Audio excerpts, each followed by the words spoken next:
Hello लोगोफोर, welcome to my YouTube channel. My name is Dhoni Narzary. जोङो दिनै श्रीलंकानि क्राइसिसनि सोमोन्दै सावरायनि। बेखौ सावरायनायनि सिगां जोङो श्रीलंकानि मोननैसो बाथ्रा मिन्थिनानै लानि फै। श्रीलंकाया जाबाय मोनसे दिबारि हादोर। बेखौ सिलन होननानैबो मिन्थिनाय जायो। बेनि केपिटेलनि मुङा जाबाय कलम्बो। श्रीलंकाया भारतनि खोला फारसे दङ।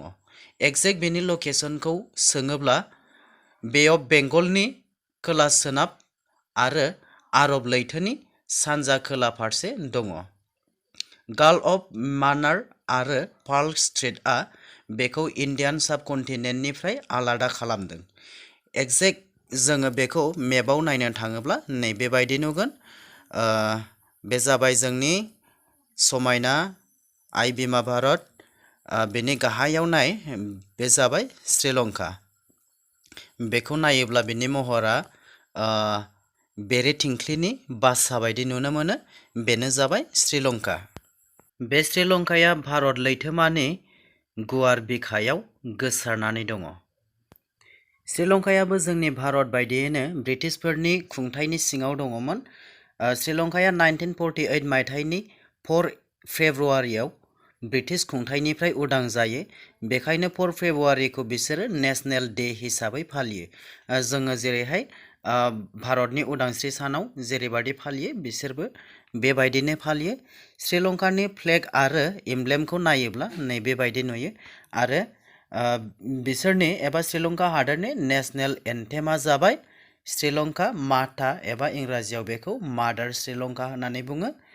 बे हादोराव गासै 22 मिलियन सुबुं अनजिमा दङ। धोरोमारि हिसाबै 70.2%आनो बुद्धिस्ट धोरोमारि। श्रीलंकानि दानि प्रेसिडेन्टनि मुङा जाबाय गोटाबाया राजापाक्सा आरो प्राइम मिनिस्टारनि मुङा जाबाय महिन्दा राजापाक्सा। दानिया फैदो गुबै टपिकआव। नोंथांमोनहा नैबे सावगारिखौ नुदोंना? बे जाबाय दाखालि 31 मार्चआव जानाय जाथाय। श्रीलंकानि प्रेसिडेन्ट गोटाबाया राजापाक्सानि न'नि लांगोनायाव गोबां प्रटेस्टारफोरा बास गारि सावनानै आरो बाइक बायदिसिना भेहिकल्स गंनै गंथामसो सावनानै बेबायदि प्रटेस्ट खालामदोंमोन। बेनि जाहोनाव पुलिसफोरा 53 सुबुंफोरखौ एरेस्ट खालामो। लोगोसे 7 निउज फट'ग्राफारफोरखौबो हमनानै पुलिस स्टेशनाव टर्चार खालामो। बे जाहोनखौ लानानै राजापाक्सा सरकारा हादोराव स्टेट इमारजेन्सि डिक्लेयार खालामना होनायसै आरो बेनि उनावनो कारफिउबो होनायसै। बेखालि गोबां प्रटेस्टारफोरा प्रेजेन्ट श्रीलंका गभर्नमेन्टनि बेरेखा स्ल'गान होनानै आरो कार्डबर्ड लानानै प्रटेस्ट खालामो। गोबां सम हादोरनि सुबुंफोरा सहायनानै दंमोन, नाथाय बयहाबो सहायनो हानायनि लिमिट थायो। बे लिमिटआ क्रस जानाय लोगो लोगो बिसोरो दिनै प्रटेस्ट खालामनो गोनां जादों। मानोना राजापाक्सा सरकारा जेब्ला गावसोरो हाइ पावारखौ मोनो, बे समनिफ्राय हादोरनि कनस्टिटिउसनखौ सोलायनानै गावसोरनि फेमिलियानो बिदा फंबाय 7 लोगोसे बिसोरनि फिसालाफोर दंफायो एबा फेमिलि दंफायो। बिसोरो गावसोरनि हेरिडिटी बायदियैसो हादोरखौ सामलायबोबाय थादों आरो बेबायदिनो हादोरनि बायदिसिना थाखा फैसा लुथिनाय माबा माबि बेफोरबायदि गोबां बाथ्रा इन्टारनेलि दङ। बेखायनो प्रटेस्टारफोरा बेबायदि स्ल'गान जेरैहाय टाइम टु क्विट राजापाक्सा एबा राजापाक्सा टाइम टु क्विट, नो मोर corruption, go home go to, lunatic lunatic go home, बेबायदि स्ल'गान होनानै प्रटेस्ट खालामदों। बेनि जाहोना जाबाय बिथांमोननो गोदान सरकार नांसिगौ। गोदान सरकार दाबासो हादोराव गोजोन फैगोन एबा जौगानाया फैगोन। बेखायनो बिसोर गोदान सरकार दानायनि मिजिंजों बेबायदि प्रटेस्ट खालामदों। जेब्लानिफ्राय राजापाक्सा फेमिलिया प्राइम मिनिस्टार, प्रेसिडेन्ट बायदिसिना बिबानफोरखौ सामलायबोदोंमोन, बे समनिफ्रायनो श्रीलंका हादोराव बायदिसिना जेंनाफोरा मोनसेनि उनाव मोनसे नुजाबोबाय थादों। बिनि गुबै जाहोनफोरा जाबाय चाइनानि सायाव बांद्राय सोनारनाय, कारापसन, सरकारा हादोरनि मोजां हाबा मावनो एबा मोजां एबा जौगानाय खामानि मावनो गोसो जायै आरो एक्सपर्ट खालामनायाव गोसो होयै आरो गुबुन मोनसे गुबै जाहोना जाबाय अर्गेनिक हासार बाहायनाय। 2019 आव जेब्ला महिन्दा राजापाक्साया श्रीलंकानि प्राइम मिनिस्टार जायो। बे समनिफ्रायनो श्रीलंकानि रांखान्थिया बांसिननिफ्राय बांसिन लोरबां जाबोनो हमो आरो जाबोबाय थादों। बिथाङा जोबोर प्रसायना आरो बे जाहोनावनो IMF निफ्राय एबा इन्टारनेशनेल मनिटारि फान्डनिफ्राय लन लायाबालानो चाइनानिफ्राय गोबां बिलियन दाहार लानानै श्रीलंकाया हाम्बान्टुटा पर्टखौ बानायदोंमोन। बेखौ बानायनायनि जिथुनाखि दाहार बेखौ चाइनानो बेक खालामफिननो हायैलाय एबा सुख'फिननो हायैलाय बे हाम्बान्टुटा पर्टखौनो 99 इयार्सनि थाखाय मोनसे एग्रिमेन्ट खालामनानै चाइनानो एबा चाइनानि आखायाव गथायनानै होनो गोनां जायो। दा हाम्बान्टुटा पर्टआ चाइनानि आखायाव 99 इयार्सनि थाखाय थांबाय। श्रीलंकानि फरेक्स रिजार्भनि गुबै फुंखाया जाबाय गुबुन हादोरनि दावबायारि आरो साहा एक्सपर्ट खालामनाय।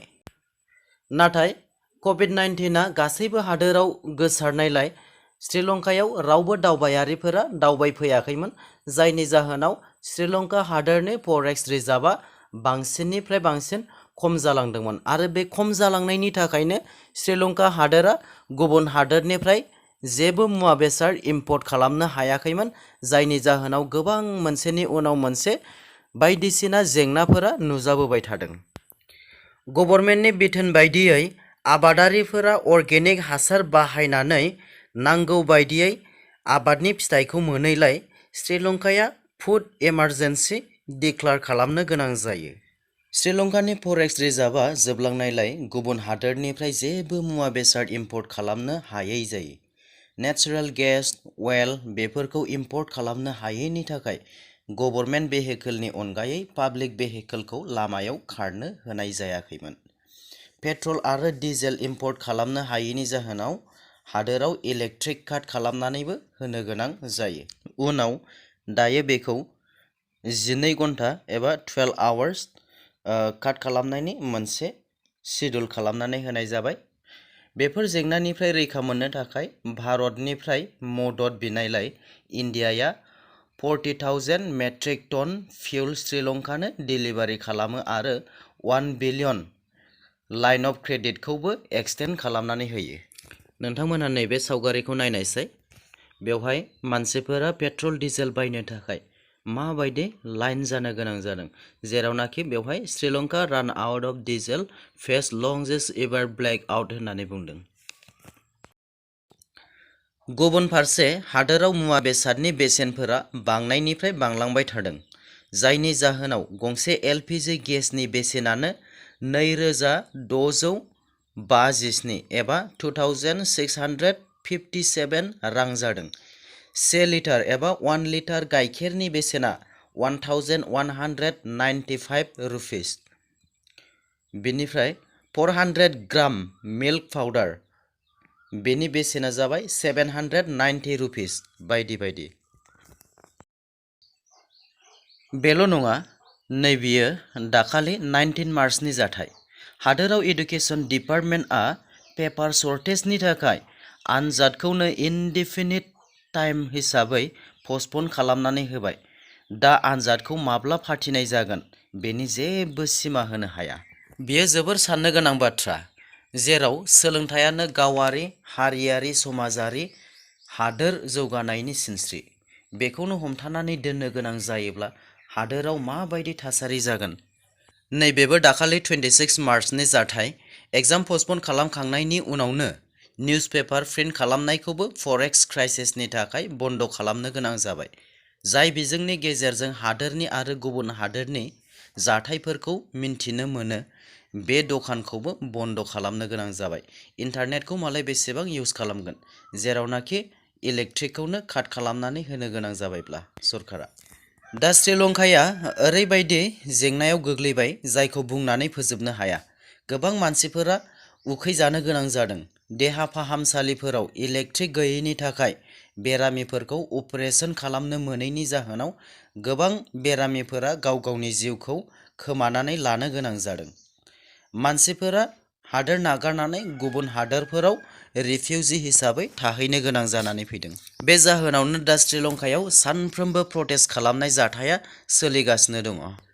नैबे भिडिअ क्लिपखौ नायोब्ला नोंथांमोनहा मोजाङैनो बुजिनो मोनगोन। लोगों का धैर्य अब खत्म हो रहा है। श्रीलंका के गुस्साए लोगों ने राष्ट्रपति के आवास पर धावा बोलने की कोशिश की, जहां उनका सामना पानी की तेज बौछारों और आंसू गैस के गोलों से हुआ। लेकिन लोग हिंसक हो गए। आंसू गैस के जवाब में लोगों ने पथराव किया। दोनों तरफ के लोग घायल हुए, पर प्रदर्शन जारी रहा। It's very obvious. The people are here distressed. Give it to people who actually can do something, okay, and just leave the country because this is enough. මිනිස්සු බලන්න gas polling, pity polling, petrol polling, polling නැත්තේ කොහෙද? Sri Lankan president Gotabaya Rajapaksa के घर के ठीक बाहर करीब 1000 से भी ज्यादा लोग इकट्ठा हुए हैं। ये नाराज हैं, गुस्सा है, पावर कट्स को लेकर, बढ़ती महंगाई को लेकर और डिमांड और प्रोटेस्ट कर रहे हैं कि गवर्नमेंट अपना पद छोड़े। परेशानियां बढ़ती जा रही हैं, जहां लोग रोजमर्रा की जरूरी चीजों के लिए पूरा दिन सड़कों पर बिता रहे हैं। मेरे पास 2 हफ्तों से कुकिंग गैस नहीं है। मेरे पति बीमार हैं। यहाँ इंतजार के लिए मुझे अपना काम छोड़ना पड़ा, लेकिन नौकरी गई तो सब खत्म हो जाएगा। मैं बहुत थक गई हूँ। ईंधन, खाना और दवाओं की कमी, ऊपर से बिजली में लंबी कटौती और आसमान छूती कीमतें। विदेशी मुद्रा भंडार में भयंकर कमी की वजह से सरकार जरूरी चीजों के आयात के लिए भी भुगतान नहीं कर पा रही है। पिछले 3-4 महीनों में सब्जियों के दाम 2.5 गुना बढ़ गए हैं। चावल के भाव दुगने और दूध पाउडर 4 गुना महंगा हो गया है, जिसकी वजह से कई परिवारों को 2 वक्त की रोटी भी नहीं मिल रही। जानकारों का कहना है कि साल 2019 में टैक्स में कटौती और कम ब्याज दरों ने भी महंगाई बढ़ाने का काम किया, लेकिन सबसे बड़ी वजह है $51 अरब का विदेशी कर्ज, जिसमें चीन से कमर्शियल लोन भी शामिल है। interest at a higher interest rate. ब्याज चुकाने के लिए हमने और महंगी दर पर उधार लिया, कर्ज और बढ़ गया, जिससे कई स्तरों पर समस्याएं पैदा हुई और हम पेट्रोल, दवाओं जैसी जरूरी चीजें भी आयात नहीं कर सके। सरकार ने अगले महीने न्यू ईयर सेलिब्रेशन के लिए हर परिवार को $17 यानी करीब 1300 रुपए देने का वादा किया है। लेकिन जब खरीदने के लिए ही कुछ नहीं है, तो श्रीलंका में लोगों को आशंका है कि कहीं उनका न्यू ईयर सेलिब्रेशन भी लाइनों में लगे हुए ना बीत जाए। नोंथांमोनहा अन्नानै चेनेलखौ सब्सक्राइब खालाम, लाइक, कमेन्ट आरो शेयार खालामनोबो दाबाव आरो बेल आइकनखौ क्लिक खालामोब्ला गोदान अपडेटफोरखौ नोंथांमोनहा मोनबाय थागोन। गोजोन्थों। Thank you.